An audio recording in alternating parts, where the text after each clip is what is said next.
Oh, I'm not sure if, looks like we are live and you're already up on the screen. That is great. Yeah, I just need my screen. Oh, it is up there. Okay, great. Excellent. Sorry. Well, I'm so used to zooming in. it's still Tuesday, February 12th. We're back live again here in House Transportation. And so our VAST and Cindy Locke is here to give us our education on VAST, and we'll certainly chat it over real quickly, and please take it away. We're excited to have you back in committee. Well, thank you very much for inviting me. For the record, my name is Cindy Locke. I'm the Executive Director of the Vermont Association of Snow Travelers. And I have put together a brief presentation for you. And so I'm going to just roll through it pretty quickly and then answer any questions. Feel free to interrupt me as well. So some of it, some of you know, some of it, some of you don't. I can't. Oh, there we go. Okay. So that's the agenda. We don't need to roll through that because I will be talking about those different points that are up there. So VAST is 57 years old, and we started in the 1970s, and then we decided to become more regulated. So we met with the state of Vermont, and we did that. We wanted to support our landowners. So by becoming more regulated and working with the state, this led to many laws being developed about safety, law enforcement, trail development, and insurance, and codified our existence by regulating in statute snowmobiling in Vermont. And so below that is the statute information. And again, I put you guys too, so you don't have to write anything down. We have 20,000 members at VAST. Economic impact is about $550 million a year we bring to Vermont annually. We also, many of our trails are located in economically challenged areas of Vermont, which vastly helps support your communities. Landowners, we have about 9,500 landowners, and 80% of our trails are on private property, 20% are on municipal, state and federal lands. We have thousands of volunteers, and probably I would have to say that we probably have the most volunteer base of any nonprofit in the state of Vermont. These volunteers get our landowner permissions, they host events and fundraisers, they run their own nonprofits, clubs, and there's about 100 of the clubs around the state of Vermont. We have 6 full-time staff that work at our office. We're sort of like a quasi-state agency. We have, like I said, very strict laws that govern us, and we work very closely with the Agency of Transportation and the Agency of Natural Resources. We have 4,100 miles of trails approximately. We share our map with E911, and we have an online map that I'm going to show you real quickly here that has GPS capability. We have GPS units in all of our groomers, and our clubs go and update our map daily. And you can see, let me just close this. The blue that you see up there is our groomers that are out with their GPS units. The dark blue are the most recently groomed trails, and then it fades to light and then gray. The red that you see are the trails that are currently closed. We also have all kinds of services on our trail system, so anyone can just click on it and find it, including helicopter landing zones for emergencies. Those are statewide. And you can see if I click on trail conditions,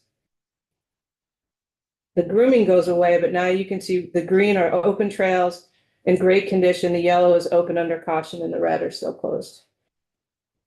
We offer this as a free map, and there's an upgrade version, and it's on our website, and we do this for safety. So let me close that. Does the upgrade, Jim Casey, does the upgrade give you the your GPS coordinates on your? Okay. Yeah, you can plan a trip, you can find your friends, you can put breadcrumbs to see where you've gone. Yeah. You can put in a business that you want to go to. So we have 104 what we call class 1 groomers in our fleet. Those are the big ones that you see at the ski areas. The value of our fleet is about $30 million. The power units cost anywhere from $250,000 to $400,000 each. They are 8 feet wide and 20 feet long. And we spend anywhere from $800,000 to $2 million a winter grooming our trail system. And we give grants to clubs, so that the trail pass money that we get and the money that I'll talk about from the state that we get every year goes into equipment grants to help clubs as well as trail maintenance. And just as an example, the Lamoille Valley Rail Trail that we groom, it costs us about $50,000 a year to groom that trail for all users. As I said before, we have thousands of volunteers. We give out grants for trail work, bridges, and other important infrastructure. Our annual trail maintenance, $500,000 a year. The flood damage from 23 and 24 is approximately $2 million of flood damage that we that we had to spend. We are not FEMA eligible because we're a nonprofit. We build our trails with flood mitigation guidelines.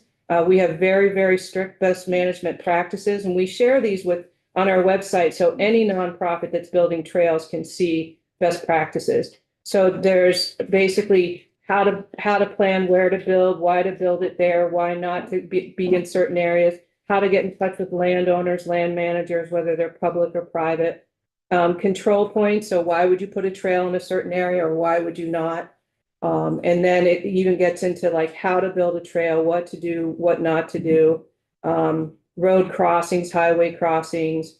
We, avoid deer wintering areas, look for drainage opportunities, avoid wetlands, all of these guidelines.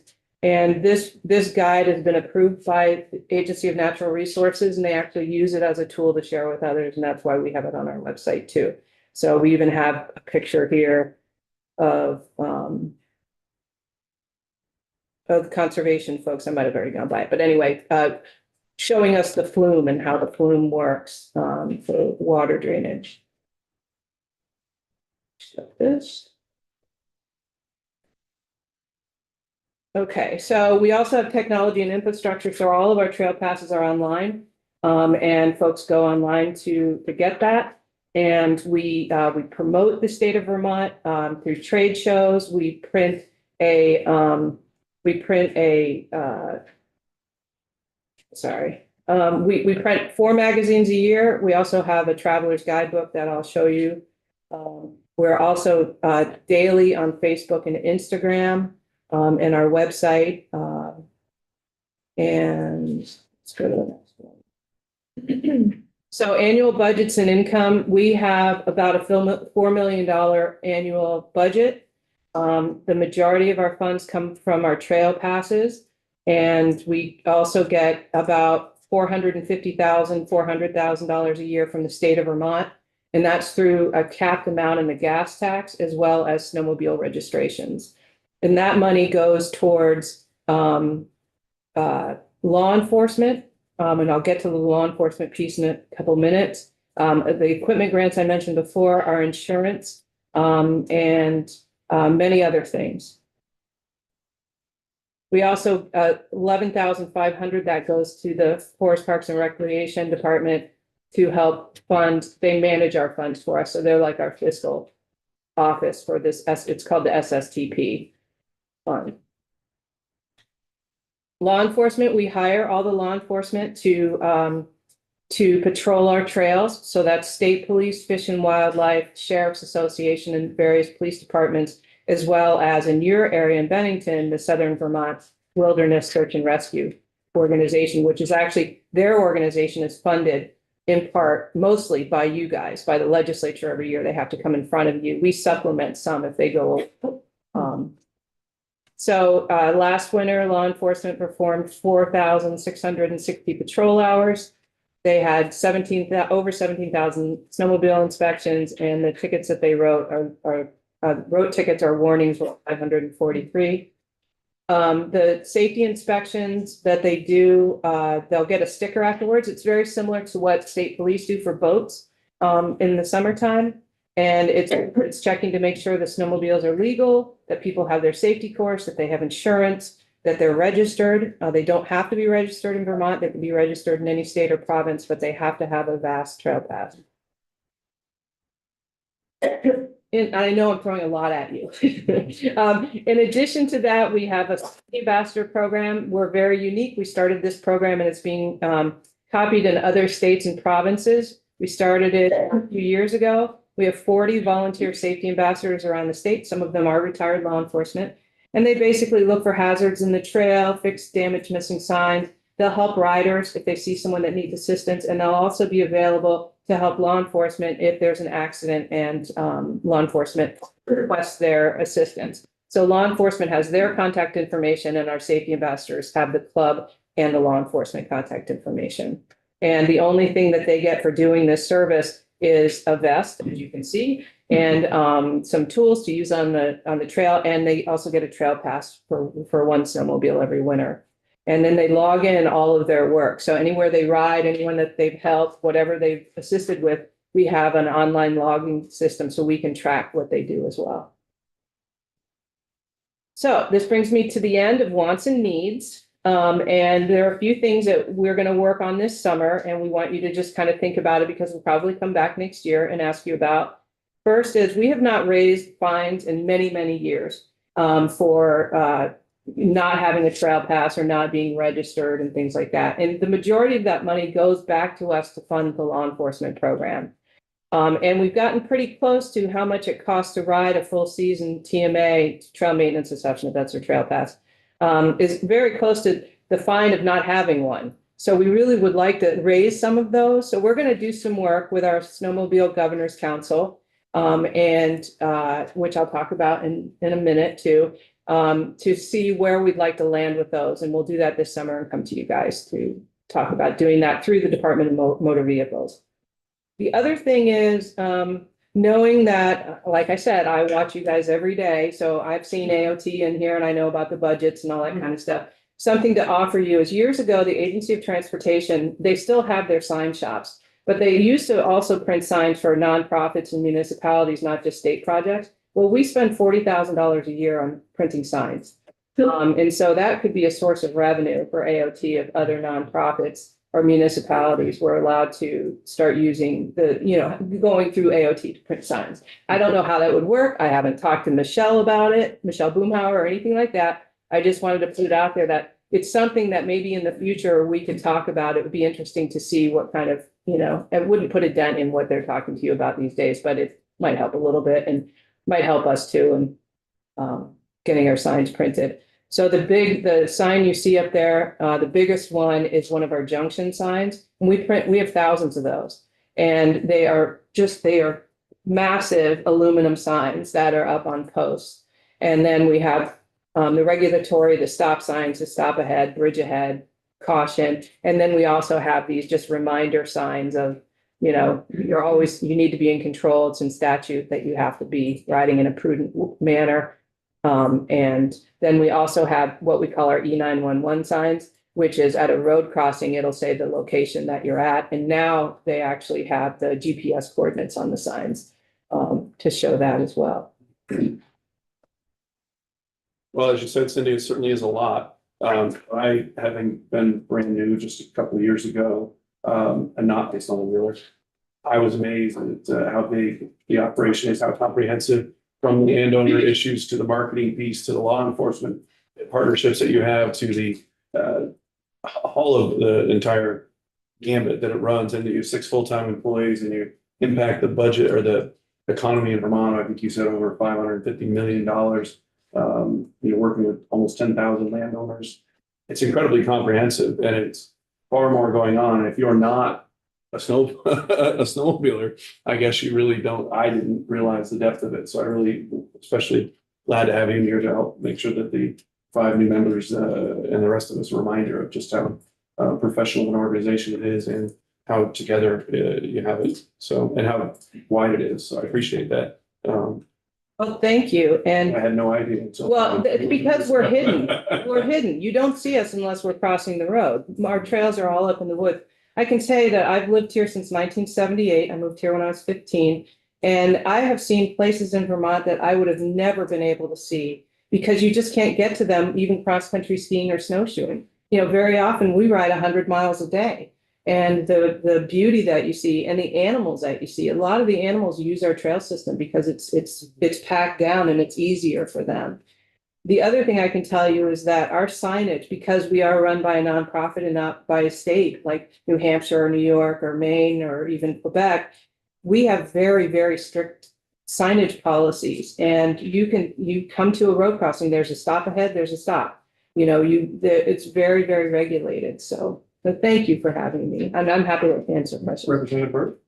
Yeah, so if you were to get on the trail, the Memorial Valley Rail Trail, for instance, is it all track? Like if you were to get on skis, there'd be a snowmobile track. And would there be like lots of snowmobile activity, or skiers and snowmobilers able to share that trail really well? Yeah, that's a good question. So what we have is we have signs reminding snowmobilers when they get close to a town. Usually you don't see people out, but we have signs all along the trail. It's wide enough that it supports all uses, and snowmobilers, I'll tell you, it's not that much of a fun trail.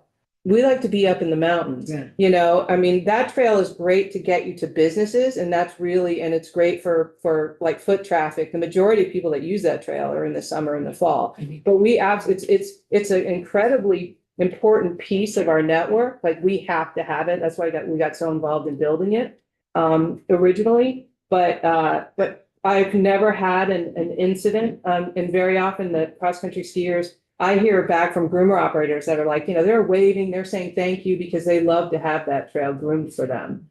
And even on private land too, we have trails that say like skiers may be in the trail that landowners don't snowmobile, but they like a groomed trail to walk their dog or cross-country ski. Representative Wall?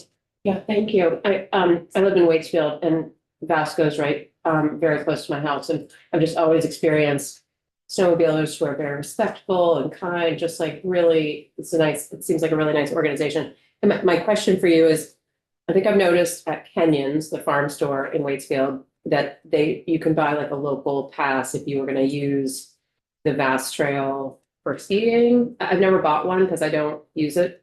But is that kind of how, like, if a cross-country skier or even a fat biker wanted to use some of the Vast Trails, is that the way to do it, to buy a local pass from like a farm store in one of these areas, or is it to?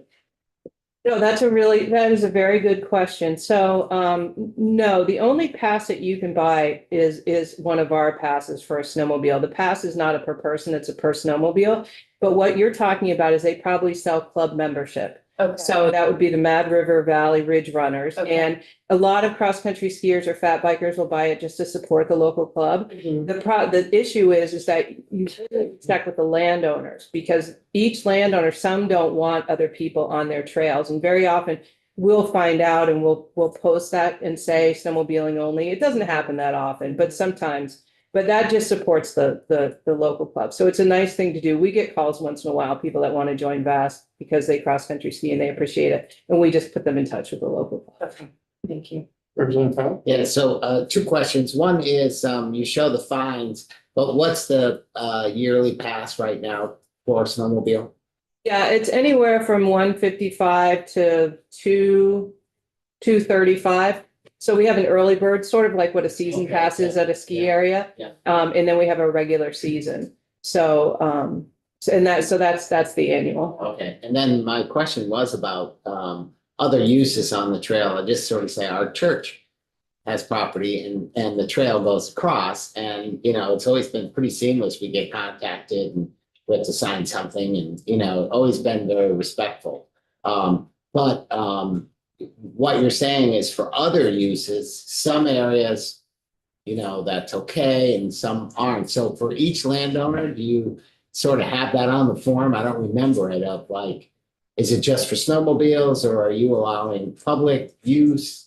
No, we're only getting it for snowmobiling. So that's why you should always check with the landowners if if you live in the neighborhood or those landowners, to make sure. Because in the state of Vermont, if they open up their land for recreation, whether it's hunting, fishing, or snowmobiling or anything like that, they're indemnified by the state. Yeah. And we actually, and so our permission is only for snowmobiling. So we always tell people they should check with the landowners themselves. And just to caveat to that, we actually are self-insured now. We started our own insurance company, and it costs about $200,000 a year for the liability insurance that covers our volunteers and our landowners on top of the indemnification from the state.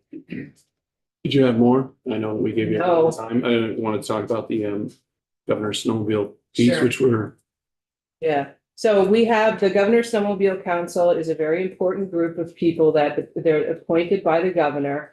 We have members of VAST as well as a representative from each law enforcement agency, a member from the Agency of Natural Resources, a member from the Department of Motor Vehicles, and we also have a House Representatives member and a senator. And so I was just talking to Senator Brennan, and he's going to be joining, and I've been we've been trying to recruit Jim Casey, Representative Casey, to the Governor's Snowmobile Council. And what we talk about are laws and safety and regulations and law enforcement. And we meet the first Wednesday of every month at 3 o'clock on Zoom. And understanding that you all have important work to do here. And so if you miss a meeting, that's fine, and I can catch you up at another time. And we don't really meet in the summer. So from July to September, we're not meeting, Oh, but yeah, it's kind of tough. Wednesday? What time Wednesday? 3 3? in the Okay, afternoon. I'll email you all that information, Alright. but anyway, it's a very important group of people. Mhm. And I've already reached out to your committee chair as well, and Speaker of the House, I sent a letter to, and Senate Pro Tem. I'll follow up with that too. excellent. Well, thank you very much for coming in and for Thanks. bringing your. Thank you, and for the everybody. I presentation. hope that was a nice little commercial, and Yeah. If there's we- more questions, they'll definitely know who to reach out to. well, we really appreciate your support. I just would like to do a quick introduction. This is Frank Stanley. He's our lobbyist. Hi. So you'll see him in the Hey, State House quite a lot. This is our Vice President of our Board of Directors, Mark Reeves. Hi. And Mandy Dwinell is our Office and our Programs and Trails Manager. She's just had a job change. Anyway, thank you for all you do. Thank you very much. Thank We you. appreciate it. Thank you, Cindy. And we'll. And good weather going Yeah, forward. yeah. Yeah, we're excited. We've been busy. Been a few years of struggle with all the flood damage and the slack of snow, but maybe we have a better year this year. I don't know, this summer they were saying, oh, we're moving from El Nino to La Nina, so in the fall it'll be La Nina, so if this is La Nina, I'll take it. I don't really know what it means, but Okay, Thanks, Cindy. thank you very much. I'll send you an email. You bet. I guess we're gonna switch real quick. Michelle, are you ready to join us? I am, yes. All right. My coworker back here is getting the presentation ready for me to put on the Okay. screen for us. All right, so we'll just transition and.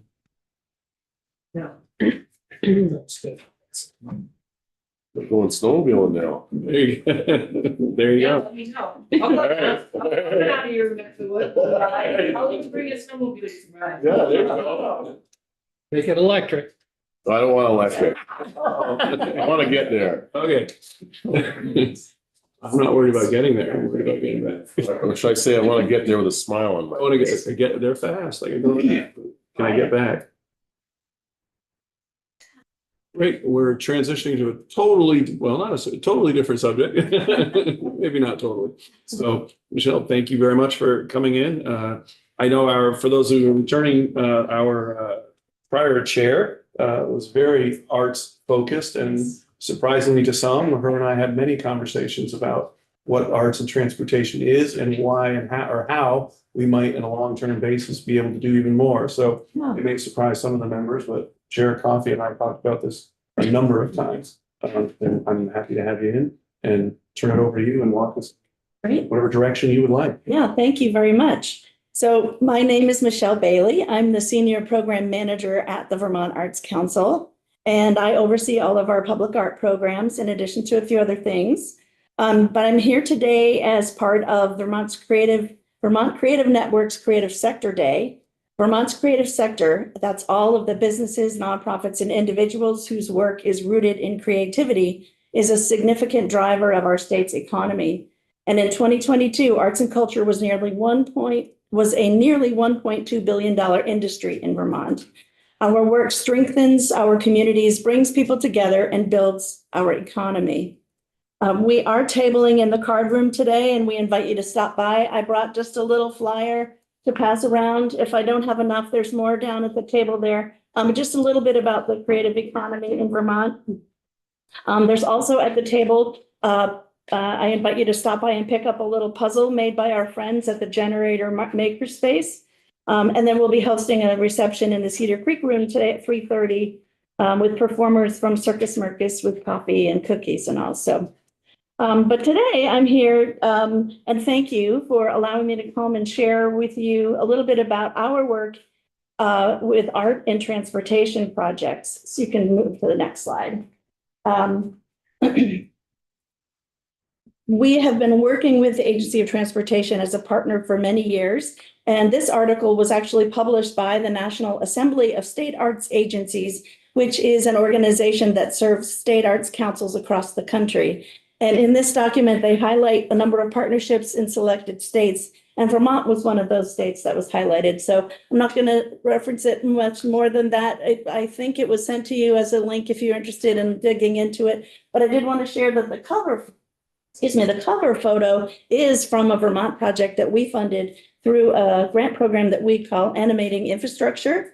And so this was done in Waterbury a number of years ago. So we were excited that it was a little highlight on the cover. So share that with you. But as I said, next, our history with transportation and art goes back a long time. The long-term relationship between the Vermont Agency of Transportation and the Vermont Arts Council began in 1999 when we partnered on the oversight and management of the Danville Transportation Enhancement Project, a project that was designed to nurture collaboration between artists, community members, and engineers in the redevelopment of a section of US Route 2 that runs through the center of Danville. Next. Artwork was integrated throughout the village and was successfully completed in 2014 with traffic calming elements and artistic elements in the surrounding area that included sculptural granite posts, a redesigned bandstand, as well as stone walls and plantings. And at the time, Senator Leahy's office was instrumental in supporting this project and in helping to secure federal enhancement funding that they had available in those days. Next. This represents an early creative placemaking project and included this self-guided walking tour brochure of art in the village. And creative placemaking through public art can stimulate economic development and encourage cultural tourism by attracting visitors. Next. In creative placemaking, partners from public, private, nonprofit, and community sectors strategically shape the physical and social character of a neighborhood, town, city, or region around arts and cultural activities. It animates public and private spaces, rejuvenates structures and streetscapes, improves local business viability and public safety, and brings diverse people together to celebrate, inspire, and be inspired. Next. And in 2015, we created the program called Animating Infrastructure. And this is that same bridge that we saw before. It's designed to foster those partnerships between communities and artists. And most of the photos moving forward are from projects that have been funded in transportation projects throughout the years. Next. And when you do creative placemaking through public art, it demonstrates that this place is valued by the people that live and work here, and the people that live and work here are valued. Next. It adds value by enhancing civic pride. When people see themselves and their community reflected in their civic spaces, they're likely to have a sense of attachment that inspires them to feel ownership, appreciation, and respect. And this is a mural that was recently installed up in Greensboro Bend at the trailhead on the Lamoille Valley Rail Trail. Next. It supports social connections and encourages civic and community engagement by providing citizens with an opportunity to articulate what's important to them about their community. It activates the imagination through art and storytelling to emphasize our shared humanity, allowing the individual to better understand and connect with strangers and neighbors alike. And these are just a few of the benefits. I think I read the wrong, skip forward one more slide back. Yes, so I was talking about social connections here. This is a project that it's half completed in Fairleigh. It's a mural underneath the I-91 bridge underpass.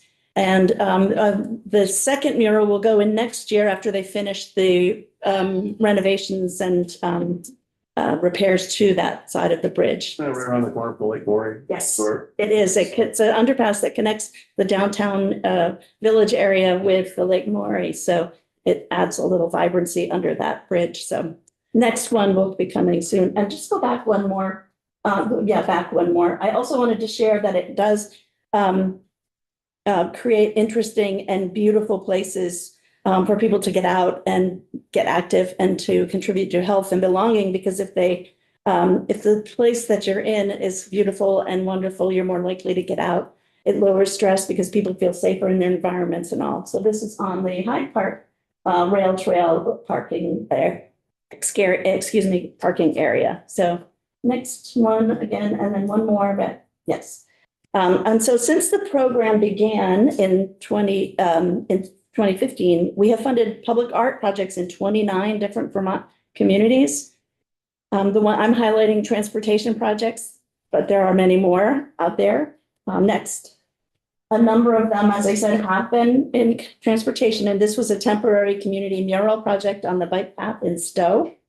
Next, the Langdon Street Bridge in Montpelier was a temporary project early on in the program that had color changing lights that would interact with people as they walked across the bridge. That was kind of a pilot that led to this year, the recent Montpelier Alive Bridge Illumination Project. I don't know if you were around for that, but in your materials, you should have a little link to the Stuck in Vermont video that was created about the whole event. And it was really wonderful. 7 bridges in Vermont lit up for a number of the darkest months of the year. So it's quite wonderful little event and activity that they did.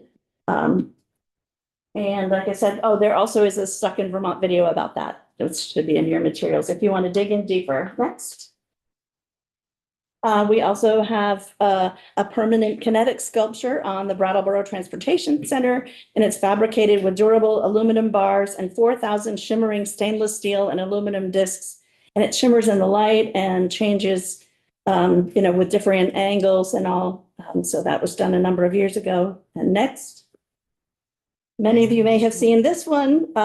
This is a mural that was part of a broader community art project installed on the retaining wall at the intersection of Route 12 and 107 in Bethel.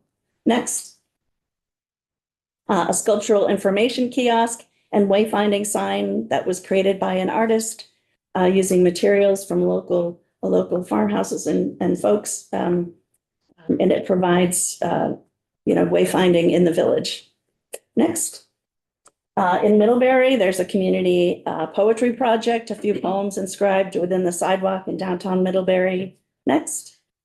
In Brattleboro, again, the Windham County Natural Resources Conservation District offered a design contest with students, and the K through 6th grade students made some designs for the stormwater drains. The local high school students selected those, and then local artists, the Art Lord mural artists in Brattleboro, refined the design and then painted it on the sidewalk there and their goal was to draw attention to the significance of the storm drains there. Next. In St. Johnsbury, a lighted sculpture marks the entrance to the Honking Tunnel, again, another underpass that connects the rail trail and the river area with the downtown. Next. And in South Royalton, providing light and color in the underpass connecting the village and businesses, again on the other side from the town green, and then you go under this railroad bridge to get to Worthy Burger and a few other businesses on the other side. Next. And then this is a project that is in the design stages. Catamount Arts and Rural Community Transit partnered to commission an artist to design a van wrap. The artwork on the RCT vehicles will elevate the daily experience of bus drivers, riders, and provide chance encounters with public arts throughout the Northeast Kingdom for many populations, including car and truck drivers and passengers on the roads, bikers, and pedestrians. And once installed, which should be later this winter on the bus, will provide art on the go in the community. Next. And then this is just a picture. I wanted to share this. The green mural is the design for the other side of the bridge that will come next year. Next. And then one of our most recently completed projects in Virgins, this is a bus stop and it has public art integrated into it. It's called Flower Stop. And the artist worked with local welding students at the Northland Job Corps to provide welding skills and to work with them and mentor with them. And I can tell you, I went to the opening celebration when this was installed, and those students were just beaming with pride that they were part of an art project in their community. And again, another student, Stuck in Vermont video is there if you want to look further. So next.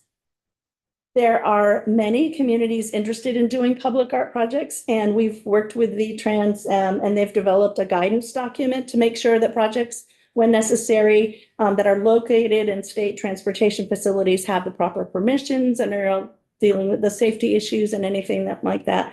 So I guide our applicants to this document and to that process, and if any need be, we partner with them to make sure all is good in both worlds there. So next.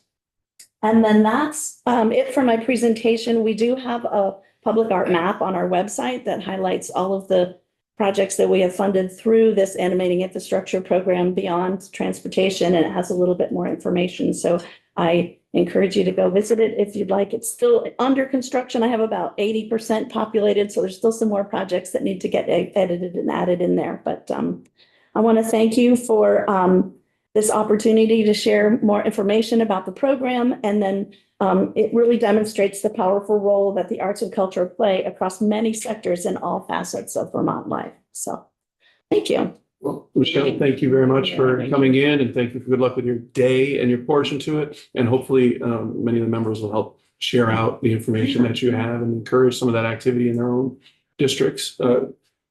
Representative Burke, real quick. Yeah, I think, this is really pointing out what you think is obvious to everybody, but that for so often we've seen like the arts are over here. They don't, connect to anything, and there's no economic impact, and it's just like a frill. And sometimes that was an attitude, prevalent in society. And it's just great to see this integration and also the economic impact that you have. And I think the Creative Network has done a great job of pointing that out to state officials, that you can't, dismiss this, or these aren't things that are just frills, but they're really integral to our success as a society and to our spirits too. Yes. Thank you, Representative Burke. And I'm sorry to have to put onto the agenda with all the people that are waiting, because that does not reflect my opinion of happy to have you here. And I enjoy all of those projects, and I do strongly encourage, and as I mentioned in the start, that Chair Coffey and I share the very similar views on this. So I appreciate that, Representative Burke, and I apologize to rush you out. Oh, that's. We have a whole bunch of other people that we get to see in the card room and all of the projects. So thank you very much. Well, I do have the reception too. Yes, and the reception. I know how busy you are, so I really appreciate you letting us come and share some of the wonderful success stories we've had. So thank you. Thank I always thought art was the black marks on the road that you saw. There's just more to it. That way we don't have much. We don't have much of that stuff, and that's nice. So occasionally a neighbor will come out, place some black marks up the road. Some people. That's your own artwork. I thought you were thinking about the sealants in the cracks, but you're talking about the applied rubber. And then back to a much more.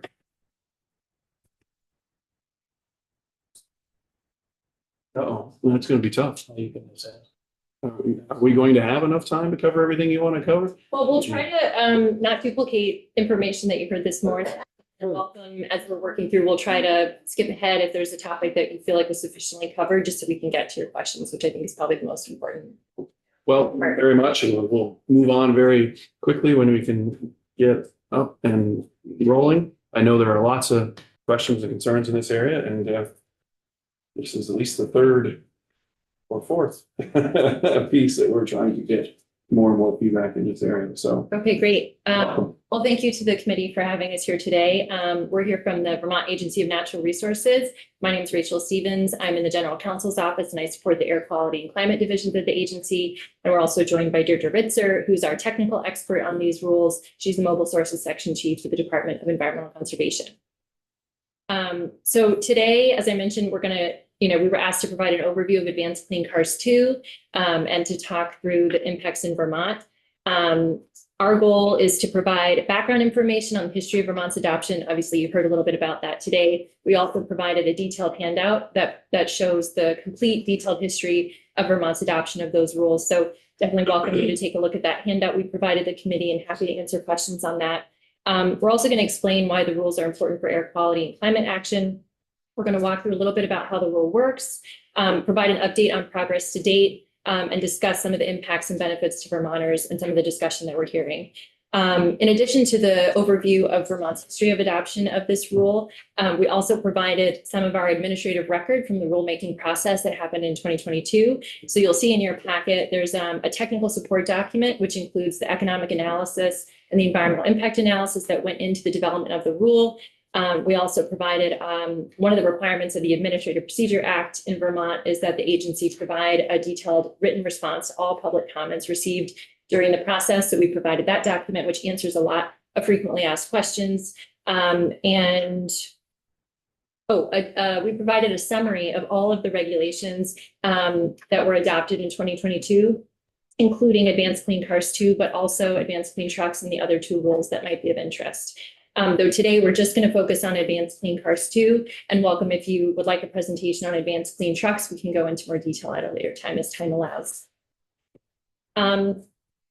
So just jumping right along, you saw with NESCOM this morning, they provided more of an overview of California's adoption of these emissions requirements.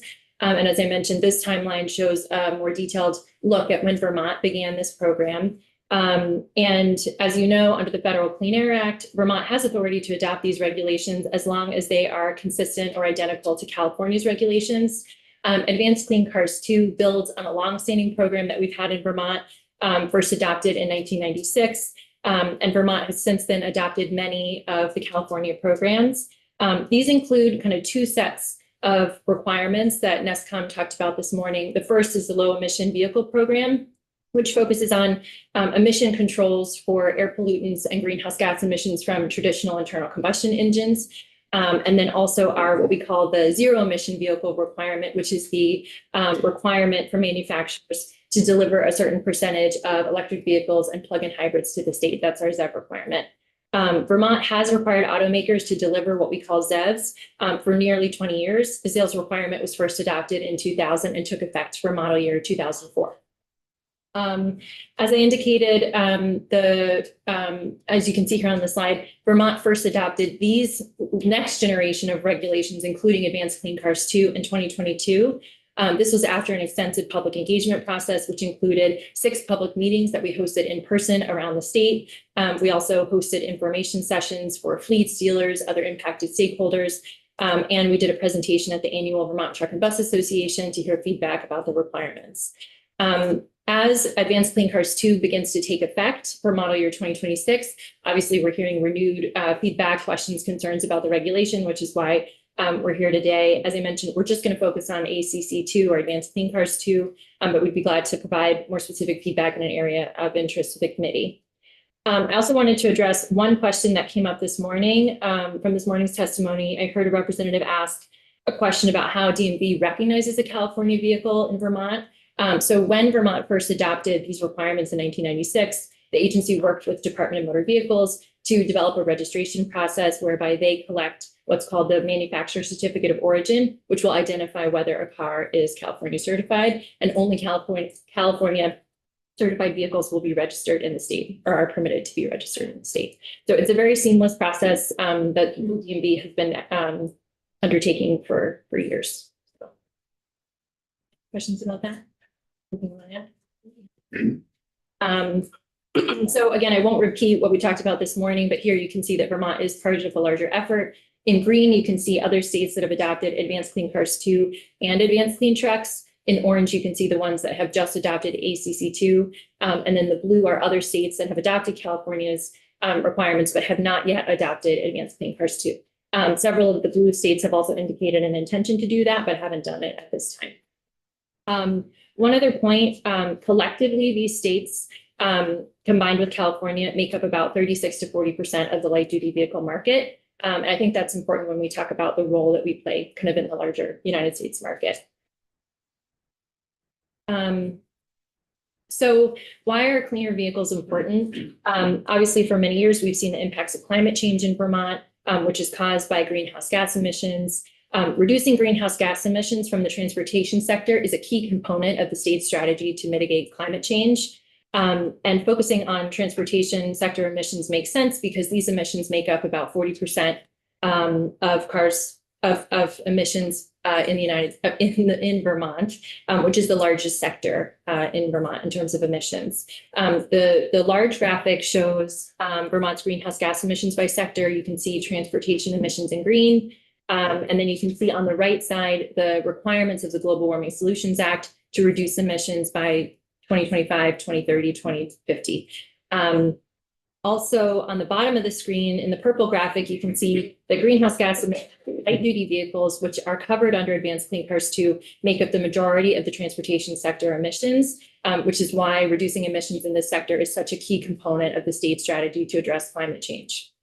As I mentioned, and I'm sure this committee is aware, in 2020, the legislature passed the Global Warming Solutions Act, which created a Vermont Climate Council to develop strategies and initiatives to address climate change. Advanced Clean Cars 2 and several other rules that are in your rule summary were a key component of the initial climate action plan that was developed in 2021.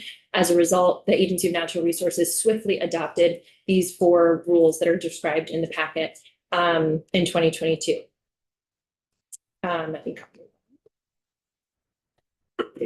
So beyond greenhouse gas emissions, reducing air pollution is a primary goal of the requirements. As I mentioned, in addition to the requirement to deliver zero emission vehicles and plug-in hybrids, the rule also requires traditional internal combustion engines to be cleaner. A strong focus of these rules are reducing pollutants like volatile organic compounds and nitrogen oxides, which combine to form ground level ozone. These trigger asthma attacks, have a lot of health impacts for Vermonters. Also reducing fine particulate matter through the technology in these vehicles is important. And as we know, the California vehicles are more stringent than the federal standards. And so we benefit from a lot of those protections in the state. There's a much more detailed analysis of the health impacts and health benefits that come along with the rule in our technical support document if you want to dive in deeper into the economic impacts of those reductions. I'm now going to pass it over to Deirdre Ritzer to kind of explain some of the mechanics of the rule and appreciate if there's anything that, just you can move us right along as we go. Thank you. I'm going to stick pretty close to my notes. But Advanced Clean Cars 2 requirements are imposed solely on auto manufacturers. The rule has 2 main components. Which we've kind of already discussed. It requires internal combustion engines to be cleaner, meeting more stringent emission standards, and it requires manufacturers to deliver a certain percentage of battery electric vehicles, plug-in hybrids, or hydrogen fuel cell electric vehicles. Collectively, we're calling those ZEVs, or zero emission vehicles. But I wanted to bring your attention that plug-in hybrid electric vehicles are kind of lumped into that category. I think we say ZEVs, so we don't have to list everything out each time. Representative Geezer has a question. Yeah, thank you. So then I understand that there's fines that ANR can levy. What's the minimum fine that they would levy on a manufacturer if they didn't deliver the required number of EVs into Vermont? So there's a lot of ways that we could answer that question. I think first of all, the sales requirement, there's a lot built into it in terms of it's not just direct sales, there's also credits that manufacturers have based on how compliance is determined under the rule. And with any new shift in a program, the priority of the agency is always compliance and education and outreach. But obviously the agency does have enforcement authority. Manufacturers have a 3-year makeup period. So for if they were to, for example, miss a target for 1 model year, they have up to 3 model years to actually comply with the rule. So to put that into reality, we wouldn't be looking at enforcing the model year 2026 requirement until the actual calendar year 2030, because that's how long manufacturers have to make up the requirement. So my question is, what would be the minimum fine that you would consider levying against the manufacturer if they couldn't conform to these? So our fines and that we can assess or penalties that we can assess are set out in statute and they're set out as a maximum number. And that's, I can give you the code number for that. But those are in our, I think it's chapter 220 of Title 10. It provides the maximum penalty that the agency can assess for a violation. And there's a lot of factors that go into the actual number in terms of the minimum. It would relate to history of noncompliance. It would look at the environmental impact of the failure to comply. So how far away they were from the margin. So it's hard to speak specifically like what the penalty would be, but you can definitely see the maximum. And our criteria that the agency uses to determine the penalty is set out in statute in terms of which criteria we can consider. But as I mentioned, that's not really the focus at this time of, what the actual penalties would be, but it's certainly, it's in statute if the committee's interested.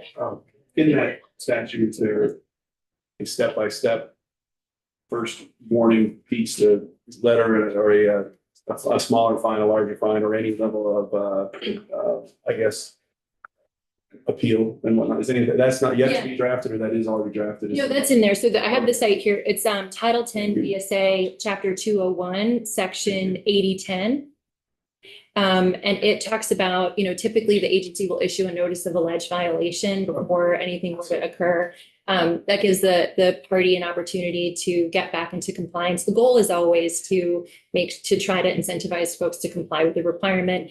Sometimes we can enter into settlement agreements, that kind of thing. Those rules are all published already, or in that 10 VSA. Our enforcement authority, the penalties that we can set, the maximum amounts for what we can penalize, and then what factors we can consider when we determine an ultimate penalty is all in the statute. And what the amounts relating to a first step or fine are not necessarily set, or whatever that piece in terms of what the answer to that question is not. But the rules and an ability to appeal and the effort to get into compliance is set that we can find that in if we need. Yes, Okay. and after a notice of alleged violation is issued by the program, and as I said, that's not our goal is. It is already in there, so it is already. Yes. Set. We're not, okay, so we can find that. Yeah, and then once it's moved through formal enforcement, it's reviewed by an enforcement committee to determine, whether the factors are met. And then there's a lot of discussions that would go between the enforcement attorney, and a potential manufacturer. The agency also has the authority to exercise enforcement discretion based on the factors that I described. So it's really a case-by-case determination depending on the facts. Does that answer your Sorry if I question? jumped in. If I didn't, you weren't done, I'm sorry. I like it. Not quite, but you've talked around it and I appreciate your I mean, efforts. we can- What it's sound. It's all in statute. We don't make the numbers up. We have a lot of enforcement discretion. There we was can there was exercise. never Yeah. any intention to say that. It was just that you have the ability the agency has the ability to find Yes. manufacturer. So I was just trying to figure out what the range of that type of Yep. enforcement effort would be. And I've taken enough of the committee's time. Thank you very Yeah, much. well, I definitely want to be responsive. This is something that we've heard in the past. So I just want to make sure we're addressing your concerns there. But as I mentioned, enforcement is not our number one priority. Compliance, outreach, engagement, that's where we start. So these vehicles also undergo a more extensive testing and certification process. The benefits of such a comprehensive certification process results in vehicles that are more durable, with longer useful life and more extensive emissions warranty coverage. The increased consumer protection measures, or the ZEV assurance measures, ensure both that EVs function as expected over their lifetimes and support a more robust used EV market. Importantly, this rule does not require consumers to purchase an EV or relinquish their currently owned internal combustion engine vehicles. Next slide, please. So the blue line on this chart shows the ZEV sales requirement, which begins in model year 2026 at 35% and increases to 100% ZEVs delivered for sale by 2035.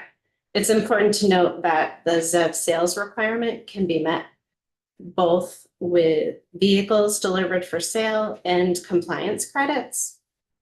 Simply stating that the requirement for model year 2026 requires 35 out of 100 vehicles sold to be zero emission vehicles misses the fact that compliance under the rule is determined by using a credit system, and manufacturers have numerous ways to earn and use credits for compliance.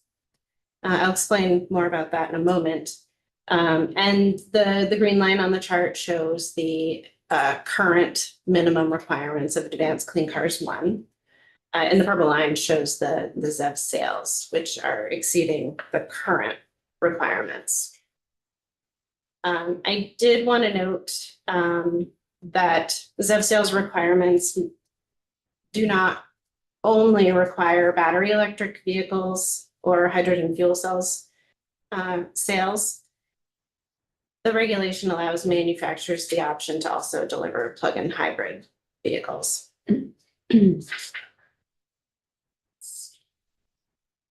So Advanced Clean Cars 2 offers a variety of options to provide automakers with numerous pathways to meet their milestones, including using banked compliance credits, generating credits by complying early or investing in programs that make EVs more affordable.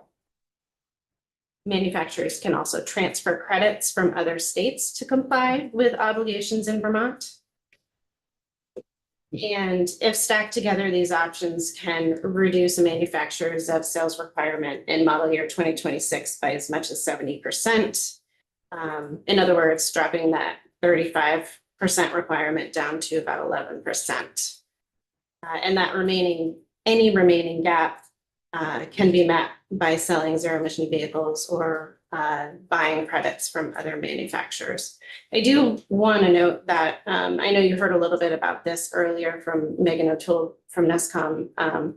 She referred to vehicle values. I just want to say that credits or vehicle values, we're talking about them synonymously. So because Vermont is not California and not all automakers are the same, the Advanced Clean Cars 2 ZEV regulation was thoughtfully designed, taking into account years of analysis to include numerous pathways for complying with the regulation. And that can accommodate the differing needs of automakers and the varying market conditions in California and across the Section 177 states. At the same time, the flexibilities are appropriately limited and phased out to ensure ZEV market growth over time. I realize you've already seen this slide this morning from Megan's presentation. The slide obviously is very busy, but it illustrates an important point. So the orange line on top is the ZEV stringency starting in model year 2026 at 35% and reaching 100% in 2035. The other colored lines show how the options available to manufacturers decrease the compliance obligation. I won't go into all of them. I know you've already done that. But the green line at the bottom shows that by stacking all of the available compliance options together, a manufacturer can reduce their model year 2026 ZEV sales requirement to 11%. And any remaining gap, again, can be met with ZEV sales or credit trading or purchasing between manufacturers. And as an example, a manufacturer can earn, the extra environmental justice credits for selling discounted vehicles to community-based clean mobility programs in Vermont. Manufacturers are not starting from zero. They have credits banked already that may be carried forward and converted for use in model year 2026. So the slide shows the current Advanced Clean Cars 1 credit banks at the end of model year 2023. Advanced Clean Cars 2 or Advanced Clean Cars 1 credit banks will be converted over at the end of model year 2025 for use in Advanced Clean Cars 2. So this slide does not take into account the continued credits earned in model years 2024 and 2025. However, just to provide an example, if we converted these credits today, then manufacturers would already have close to 25,000 converted credits for use in Advanced Clean Cars 2. What does a credit translate to in terms of a dollar, a fine, a vehicle? What is it, what does it mean? What is the value? Yeah, in Advanced Clean Cars 2, 1 credit equals 1 vehicle. Advanced Clean Cars 1 is incredibly complicated. It's based on the size of the battery capacity of the vehicle. So I'm looking forward to the transition to Advanced Clean Cars 2 when I can say 1 credit is 1 vehicle. Which would be important after they're converted. So once they're Yes. converted from these Advanced Clean 1 credits to Advanced Clean Cars 2, and Deirdre mentioned that the total would, if we were to do it today, obviously there's 2 more years of credit generation that manufacturers can do before model year 2026. But if we were to do that exercise today, there would be 25,000 credits, which would equal 25,000 vehicles that could be used towards the 35% market share. So just, it's important, the point and takeaway here is that they're not starting from zero, even in Vermont, for that 2026 compliance year. And then I guess in terms of, do you want to talk about the price of credits? You can. Well, I'll just mention that Vermont, the state does not participate in setting the price of credits. That's the credit trading market is completely between manufacturers and how they price them or trade them. So we don't have, the Vermont doesn't have any say in the price of credits or the value of them. And that's completely a business transaction between manufacturers. We just get credit reports every year from manufacturers. So we'll know if they did purchase credits and they're using those for compliance. So we keep track of the credits from that perspective, but in terms of how they're traded or sold or the price of credits, that we're not involved in that. Any other questions about credits? We keep going. So in terms of progress for EV sales, you can see that the EV market share is growing in Vermont, and it is exceeding the milestones in the current Advanced Clean Cars 1 regulation. You can see, excuse me, in calendar year 2024, direct ZEV sales already exceed the sales requirement for model year 2026 if manufacturers use the credit options available to them in the rule. If you recall, we had dropped that down from 35% to around 11%. Even without using credits, some manufacturers have already sold 35% ZEVs or are close to doing so in Vermont. Some manufacturers are obviously in a better position than others because of the work that they've put into EV investments. So at this point, we were going to transition to provide an overview of impacts, and we can definitely do that. I just want to do a time check and see what the chair would like in terms of additional I time. think to be fair to people that have meetings and whatnot, we're tough on you. It's, we really need to bring it back. I think at this point, I know there's people that have meetings and commitments, and I would say I apologize for my poor planning, and This is we very- this is would like to have you, Yeah. and it grows every day. So we would love to have you back, Yeah, and we we would will be do glad to be that. available. I need to let people go to their commitments, so I apologize. I appreciate you putting a break in the spot that we can pick up from. So Yeah, okay, we great. will adjourn for this morning and go from there. Thank you very much. Okay, thank you for your time. Thank you. Thank you.